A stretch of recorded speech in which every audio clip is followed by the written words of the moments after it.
It's very difficult when we're given control to other people and we're letting other people dictate how we feel.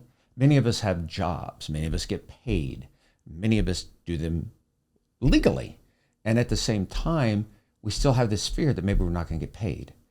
Maybe someone didn't like me. Or you ever get a phone call and someone says to you, you need to get this done. And the first thing you go to is maybe a trauma when you were a child or a trauma from a relationship. Oh my God, am I going to lose my job? Oh my God, are they not going to be in my life? Are they not going to be my friend? And that's myself creating that, which I've done. And at times I still do that. It has nothing to do with the other person. It's a fear and a trauma I've experienced in the past. And trauma is going to be with us forever, unless somebody comes up with some type of solution or miracle. It's how we handle it. Long time issues that we've dealt with are going to create problems for us. We're going to continuously see or feel something from the past in a conversation or a situation we're in today. How did you deal with it then is how I look at it. How do I deal with it now is another way. And the way I deal with it now, because I've been working on myself, is I address it very kindly, very nurturing, with boundaries to someone. I'll invite them into and say, here's the situation, what do we do? I'll work with people. And so therefore that makes it easier for me to really do what I need to do. And then I'm calm. I can look at someone that I trust and believe what they say and know that they have my best interest. A lot of times I've had people not be my best interest. Good proper English right there. Not have my best interest at hand. And when that's something, I've always looked for maybe the next person's going to do it. So therefore I put that other person in a category that they don't deserve to be in and they never have been in. But I'm the one that has to build up my low self-esteem, my self-hatred, my anger. And now I've been doing it. I've been doing really good with it. I don't beat the shit out of myself. I'll eat in public with people. I'll have a nice dinner. I'll actually have a dinner that doesn't look like 5 or 6 people are going to eat it because it feels good to do that. When I've done a lot of meals where I have a large amount and I go to restaurants and people like me because they're going to make money off of it. If I order a small thing, people are like, are you okay? You feel okay? You got a cold? You got the flu? Something happened? And I'm like, no, I'm just not that hungry today. Well, I've punished myself for years of having just one meal a day. And it's not the healthiest thing. But now I'm having 2 meals, sometimes 3 meals, sometimes, I'll just go enjoy.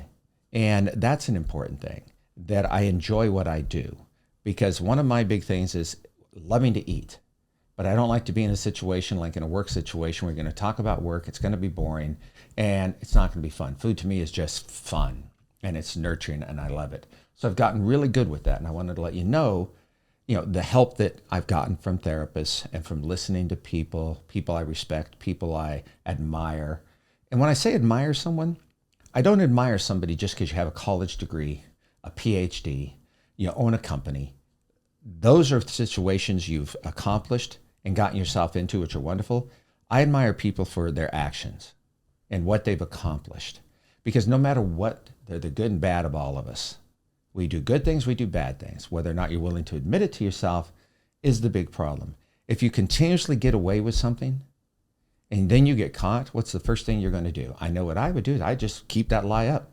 Because sooner or later, if I've convinced myself, I'm going to convince you. And if you wear somebody else down like I used to, I'd wear you down to where you didn't know if you knew the truth. And then I would just continue living my life. And so things have gotten much better in that respect, that I'm now able to do things. I'm able to go out and I'm able to talk to people. Years ago, I had a phobia of just talking to people because I didn't know what they thought. I thought they were going to judge me because I judged myself, because I hated myself. Now, I love myself more than anything, to the point of arrogance, to the point of, I don't care if you like me. I don't care if your friends like me, your family. I'm going to say what I need. There's been many consequences in my life that me opening up my mouth have lost me tremendous amounts of money and tremendous amounts of opportunity. And my mindset was, and still is to a degree this day, is, well, I got it once, I'll do it again. That's the true mindset of an addict. I myself deal with different people concerning different addiction, but people and men who deal with weight issues. I have different individuals I talk to. I have one individual who's lost over literally 800 pounds in the last 9 years. And his frame of mind is, well, I lost it once, I could do it again. Makes sense, but why do you keep putting yourself through that hell, physically and emotionally? And I've done that. I tell myself I'm going to be fine. I know what it takes to get better. I know what it takes, how to make things better for myself. And now I'm living what I tell other people what they need to do. And there's an hypocrisy in that, of course, when I've done things that I shouldn't do or tell you one thing and I do another. And I think that that's okay to a degree, as long as it doesn't lead me down the path to where, hey, something's going to go wrong and I'm not going to be here. One of the things that keeps me alive on a day-to-day basis is knowing that I make a difference. I have a purpose every day. I can help people change their lives. I'm not a doctor or therapist, and you don't need to be.